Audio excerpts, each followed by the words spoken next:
Today, we're going to talk about competition and we're going to slice and dice it several different ways. I'm Brian Rump, And I'm Matt Garrity from NEG Digital. and this is the Kawartha Small Business Podcast. We have business conversations for your Kawartha commute. Speaking of competition, you need to stand above your competition. And today, our sponsor is Starting Point Digital Marketing.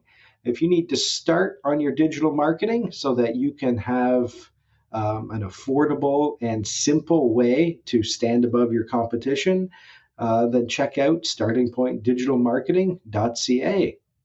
All right, Matt, we're going to talk about competition. And I have lots of fun things maybe to say about this, but we'll let you start. I will start by saying, as most of these podcasts usually become into existence, came from a situation or maybe multiple situations, thinking about conversations I've had with people that I work with or just colleagues or just other general business owners in conversation about competition. And I'm always surprised how angry, fired up a lot of people get about their own competition, which I don't actually understand. I don't think I've ever been like that. And now I think I have a pretty interesting perspective on competition after a couple of years. Awesome. Yeah, I think just on people getting fired up, it is interesting how people will get angry about what other people are doing.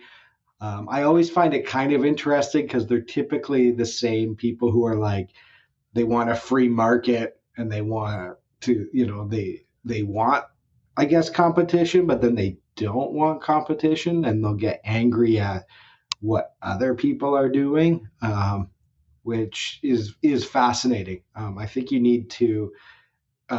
It's a good reminder. You need your own strategy, and you need your own value, your own sort of offering. You got to manage your own business, be responsive to your customers. But it's just interesting to watch people, get fired up over what their competitors are doing. Yeah, and that's the thing. If you're getting really fired up or you're spending your whole time just trying to combat what your competition is doing or try to counter what your competition is doing, you've lost control of your own business. Yeah. You're not paying attention to your own processes. You're not paying attention to your own strategy. I bet you the people that get the most fired up aren't doing marketing, and they're just out of control with their business. They probably don't have any sort of this can sound harsh, management. They're not able to manage their business effectively if competition is the thing that gets them that fired up. Yeah, I think it's true. They don't have a strategy. They're not in charge. There's an old farmer saying about a bad way to farm is looking over your neighbor's fence. Like you don't watch what other people are doing. So you really have to focus on your own stuff.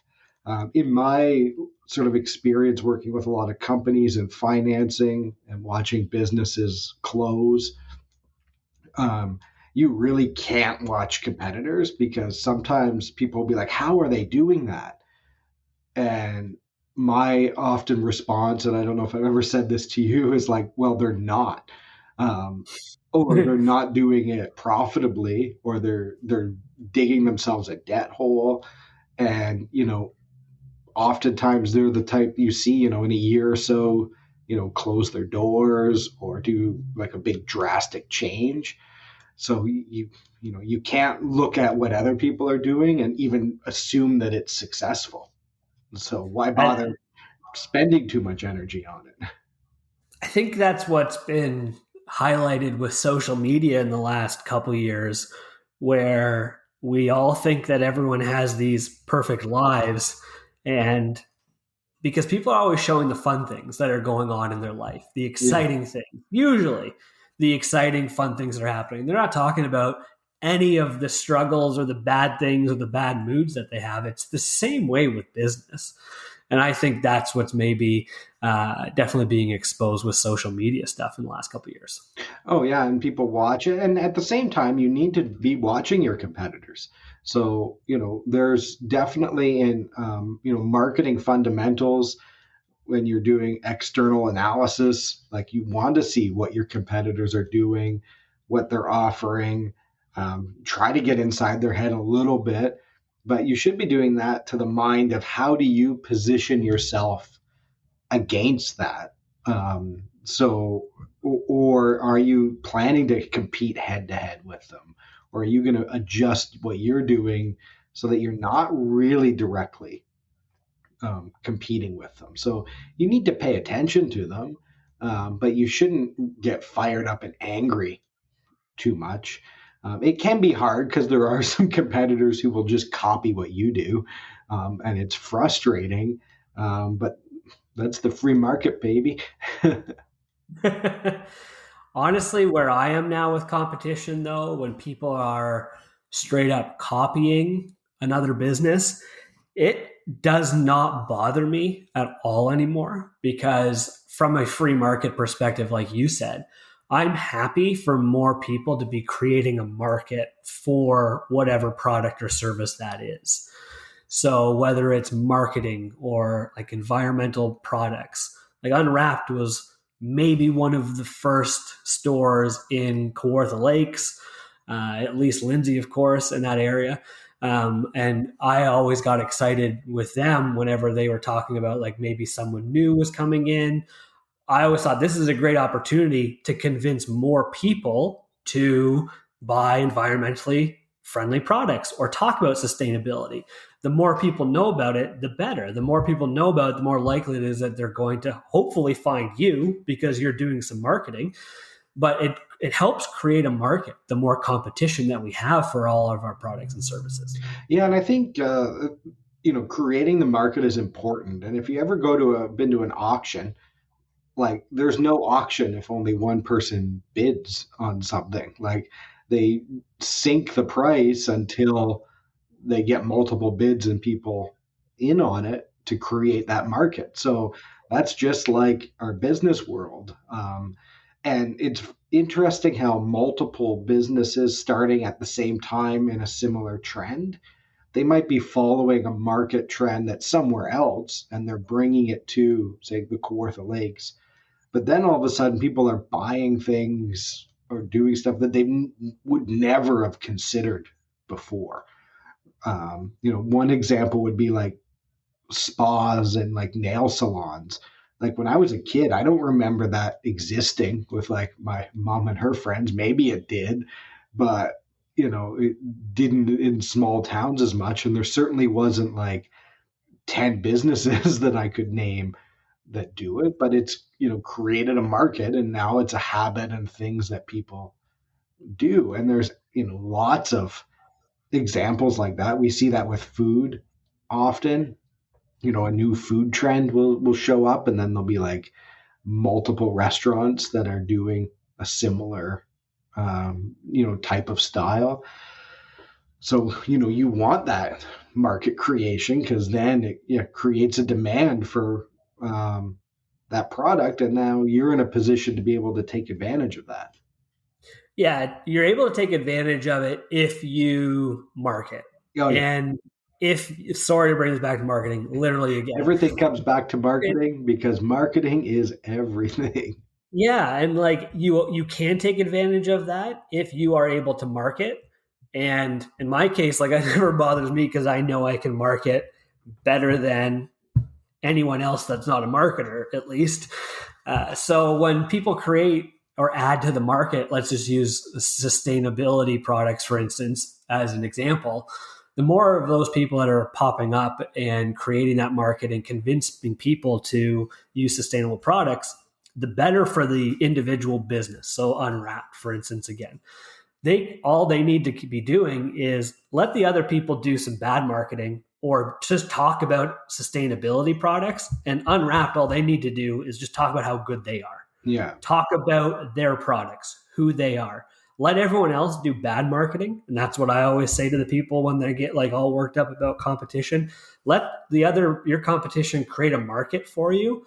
Let them talk about why people should be buying these products, but we talk about why they should be buying them from us. Yeah. Don't talk about your support local nonsense. Don't talk about like tips on how to use this, or like don't do random acts of marketing. Talk about who you are, why they should buy it from you, etc. Yeah, I think, and that's be better, be easy to buy from, so that when that market is created, you're the one that people could find and know how to do business with. Like that's part of that standing out. And that's when we look at sort of some economic fundamentals. We're living in a monopolistic competition environment. And in those environments, it's really hard to sustainably make economic profit. But the way to do that is through advertising and marketing and standing out above everyone. So you get a lot of firms, very little difference between them, but there is some difference. So again, marketing being economics in action, it brings us back to some of our core marketing. And one of our core parts of that mix is our positioning. So clearly knowing how you position yourself against those competitors so that it's not, hey, we're the exact same, like come here because I'm, in a price war or cheaper. But really knowing how you are different. So is it pricing? Is it quality? Is it service? Is it location and convenience? Like you have to pick, which of those elements you're going to, compete on. Yeah, and often competition and bad marketing can help you drive your own messaging. When you see, okay, my competition is talking about this, and that's not in line at all with what I do, or I think what they're talking about is stupid. People don't really want that. And here's how I can kind of counter that Yeah. in an effective, beneficial way to me. And like, you don't ever need to like call out your competition in any sort of marketing that you do, but you can very much just be talking about the complete opposite benefits to your competition.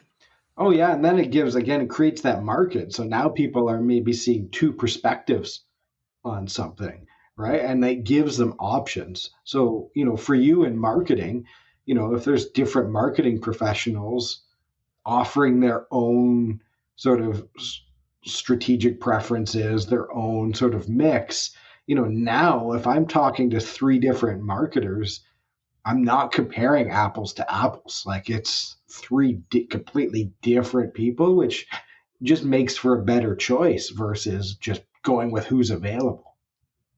Yeah, and just continues to create that market. Yeah, which is really interesting. So a couple other things on competition. Reminds me of a conversation I had with a business owner who's in a heavily competitive market and wanted to sort of talk about collusion, which is not allowed. So that's an interesting element. So that would be like, you as a marketer, calls a meeting of all the local marketers and says, okay, here's what all of our prices are going to be, and let's all stick to these prices. So I wanted to just note that is definitely illegal. Really? Not allowed. Yeah, it's called price fixing. So now, luckily in Canada, this is a whole other rant. We're not good at actually following through with our legal system to create case law and precedent over prosecuting. Most people just cave and agree to some sort of fine. Good example of that is Loblaws a few years ago and their price fixing of bread. And you could register to get like a $25 gift card, even though you probably lost way more than that. But people are like, all right, free gift card. And we love Loblaws and giant family dynasty monopolies. That's again rant for another time, but you need that market. And what can be frustrating in there, and this came from someone who, sometimes your competition is doing wacky things. and it's not sustainable, but it hurts. A good example of that is too low of prices.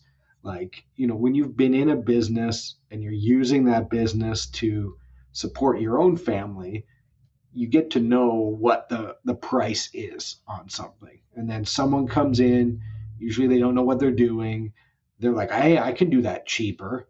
And they sewer all the prices, but eventually they get choked out because they realize and I've seen it in marketing a lot. People are like, oh, I'm going to be the social media marketer and I can do it super cheap. And then they take on a whole bunch of clients because, hey, cheap marketing, and they crash and burn because they're working insane amount of hours and they're not doing a good job, and it just doesn't work out for them. And it sucks for others in the industry when you see that happening. But again, you just have to focus on your own value and your own product. It's not sustainable if you are too cheap, because from a service perspective, I don't know about products, but from a service perspective, you're going to get probably too busy. You're not going to be able to grow, or you're just going to kind of cap out, which is also fine if you're like, okay, I'm going to work with X amount of people every month.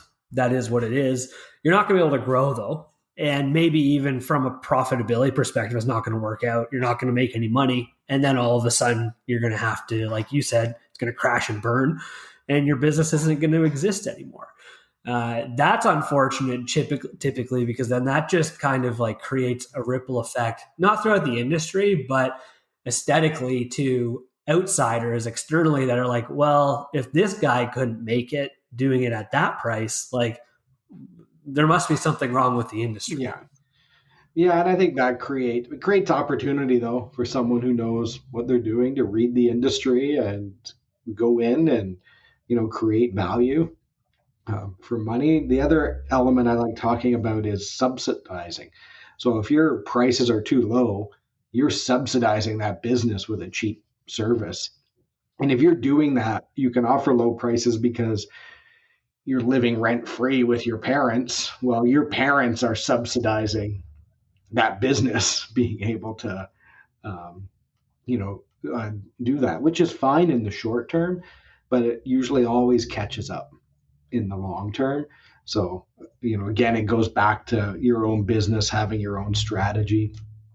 Yeah. You also mentioned products briefly, and this is a dangerous game in products. If you're offering your prices too low or you don't have a good enough margin, you're basically paying for something that you might be giving away at a loss. And I had a conversation with someone who was super busy, but they were ending up losing a bit of money. And I was like, you might as well just go stand on the street and hand out $5 bills. And like they thought I was crazy, but it would be cheaper to do that. Yeah. Which is just a funny way to think about it, but it was a good way to illustrate, looping back and really focusing on your own strategy. Yeah, you hear that in the print industry. That comes to mind with business cards specifically, where they charge very little for the business cards. The idea that you're going to come back again and again for other stuff though, and then they're going to get you later on. And you do hear that a lot of time in service in general. I heard that when I was starting with my marketing stuff, when people are like, well, like have everything like really cheap the first couple of months and you get them in, and then you can kind of like, the longer they're with you, the more the money you'll make the money back. And I'm like, that's not how it usually works, because people are either going to leave right away, like within 30 to 90 days, or they're going to be with you for years. So like you need to make sure you make that money in the 30 to 90 days. You need to be recuperated for that money and paid your worth in that time, because they might be gone. Oh yeah, they don't want to just start paying more. There's the endowment effect. When we have something, we don't like giving it up, and that includes having something at one price. We don't want to just suddenly pay more for the same. So Yeah, and people aren't usually jumping at the fact of like wanting to spend more and more with you. So, Yeah. Yeah, it's interesting. All right. Any final thoughts on competition? no, I think we should talk about more farming quotes though in every podcast. I feel like we need to create like a coffee drinking game where we need to include one every single time. All right, I will work on that. Otherwise, if you want to talk more about your competitors or how to position yourself to stand above your competition, check us out. Send us a message at setitup@kawarthasmallbusinesspodcast.ca.